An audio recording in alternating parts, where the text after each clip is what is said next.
한 명이 그런 게 아니고 부부 합쳐서 3억 2천을 받을 수 있다는 거죠. 그런데 이 증여를 언제 해야 되는지가 참 헷갈립니다. 세법에서 간단하게 적어놓긴 했는데 혼인일 기준으로 전후 2년 이내에 하면 된다고 되어 있습니다. 그러면 결혼식 한 날일까요? 아니면 혼인신고한 날일까요?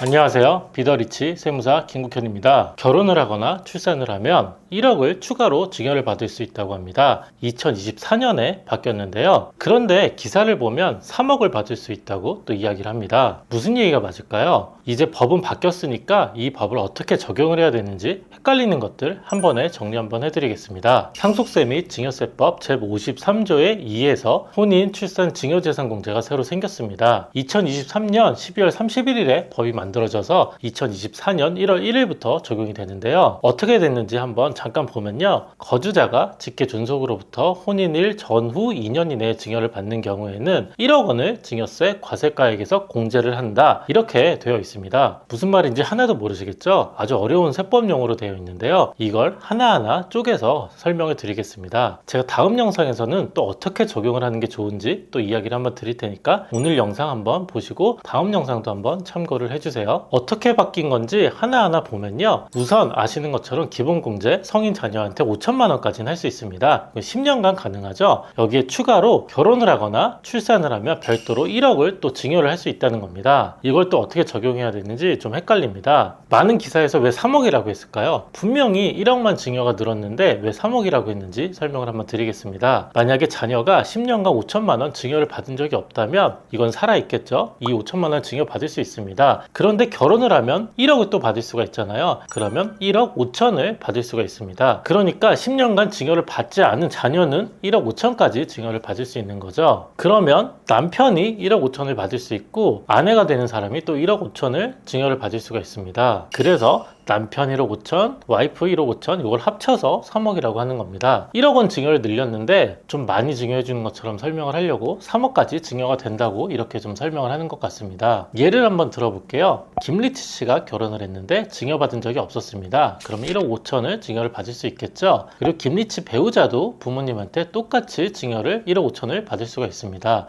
이렇게 합쳐서 3억을 받을 수 있는 거고요. 사실은 더 받을 수도 있습니다. 3억 2천까지 받을 수 있거든요. 결혼을 하면 김리치 씨는 장인어른이 생겼고 와이프는 시아버지가 생겼습니다. 그러면 장인어른이 김리치 씨에게 1,000만 원을 또 증여할 수 있고 시아버지가 아내에게 또 1,000만 원을 증여를 할 수 있습니다. 그럼 각각 1억 6천을 증여할 수 있어서 총 3억 2천까지 또 증여가 가능합니다. 다시 정리를 해보면요. 과거 10년간 한 번도 증여를 받은 적이 없다면 총 3억, 좀 더 해서 3억 2천까지 증여를 받을 수가 있습니다. 한 명이 그런 게 아니고 부부 합쳐서 3억 2천을 받을 수 있다는 거죠. 그런데 이 증여를 언제 해야 되는지가 참 헷갈립니다. 세법에서 간단하게 적어놓긴 했는데 혼인일 기준으로 전후 2년 이내에 하면 된다고 되어 있습니다. 그러면 결혼식 한 날일까요? 아니면 혼인신고한 날일까요? 정확하게 말하면 결혼을 하고 혼인신고를 한 날입니다. 그럼 만약에 결혼을 했는데 혼인신고 아주 나중에 했으면 언제가 될까요? 결혼하고 나서 혼인신고한 날을 기준으로 전 2년, 후 2년 이렇게 총 4년 이내에 증여를 받으면 가능하다는 겁니다. 혼인신고일이 우선 기준일이고요. 그럼 또 이런 생각이 들더라고요. 혼인신고 좀 천천히 해도 되지 않을까? 뭐 이런 생각이 좀 들죠. 당장 돈이 필요 없다면 혼인신고 좀 나중에 해서 증여를 그때 가서 받아도 되겠죠. 상황에 따라서 목돈이 들어갈 때쯤 혼인신고를 하고 증여를 받는 게 좀 더 유리할 것 같습니다. 뭐 이렇게까지 또 생각을 해야 되나 싶기는 하네요. 반대로 또 이런 경우도 있을 것 같아요. 자녀들이 결혼을 안 하고 있으면 부모님이 너 결혼하면 내가 1억 증여 빨리 해줄 테니까 결혼을 해라. 이렇게 약간의 결혼을 하면 이렇게 상을 주겠다. 뭐 이런 용도로도 쓸 것 같습니다. 그래서 혼인신고일 기준으로 이전 2년, 이후 2년 이렇게 총 4년 이내에 증여를 하시면 되고요. 그러면 2023년에 결혼한 사람들이 좀 억울해 보이죠. 그런데 이 2013년에 결혼을 하고 혼인신고까지 한 경우에는 약간 억울하지만 그래도 기회는 있습니다. 2023년 1월에 만약에 혼인신고를 했더라도 아직 2년은 안 지났잖아요.